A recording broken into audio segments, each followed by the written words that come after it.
In this video, we will learn how to use auto format to set up your table in Excel sheet.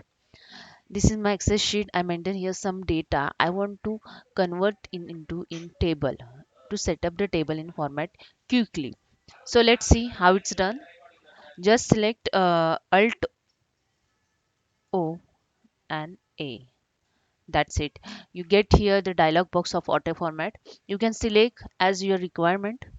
So I want to select this one, and just here you can see here the option for number. You set up your table as per your requirement. Font also you can use the different font, a tick or untick as per your requirement. I just tick all the options and select the simple table and click on OK.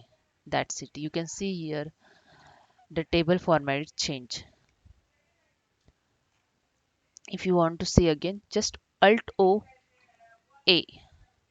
I want to select this one and classic one. You can see here classic one name of this format.